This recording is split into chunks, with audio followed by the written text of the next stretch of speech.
तुकाराम बीचच्या निमित्तानं देहूमध्ये वारकऱ्यांची मोठी गर्दी। तुकोबांच्या नामघोषानं देहूनगरी दुमदुमली। तुकाराम बीजेचा देहूमध्ये जय्यत सोहळा पार पडणार। पिंपरी चिंचवडमध्ये पाणी पुरवठा विस्कळीत तर 40 दिवसात 1092 तक्रारी, 543 तक्रारींचा निपटारा तर 549 तक्रारी प्रलंबित। रायगड जिल्ह्यातील कशेडी ते खारपाडा दरम्यान आज अवजड वाहतूक बंद। महामार्गावरील संभाव्य वाहतूक कोंडी टाळण्यासाठी महत्त्वाचा निर्णय। जीवनावश्यक वस्तूंची वाहतूक सुरू राहणार।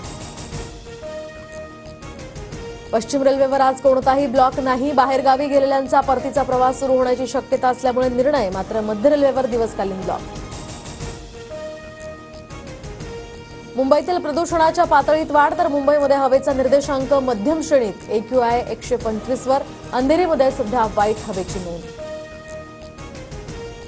फास्टॅग सक्तीच्या निर्णयाला आव्हान देणारी जनहित याचिका उच्च न्यायालयानं फेटाळली। फास्टॅग न वापरणाऱ्या वाहनधारकांना दुप्पट रोख रक्कम द्यावी लागणार। भारतासह जगभरात छावा चित्रपटाला प्रेक्षकांची पसंती। छावाची देशांतर्गत 600 कोटींची कमाई तर जगभरातील कमाई 750 कोटींवर।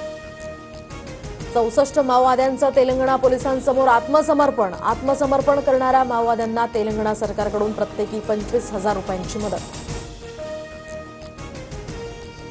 मुंबई इंडियन्सनं दिल्लीवर विजय मिळवत दुसऱ्यांदा पटकावलं WPLचं जेतेपद तर मुंबई इंडियन्सचा दिल्ली कॅपिटल्सवर 8 धावांनी विजय।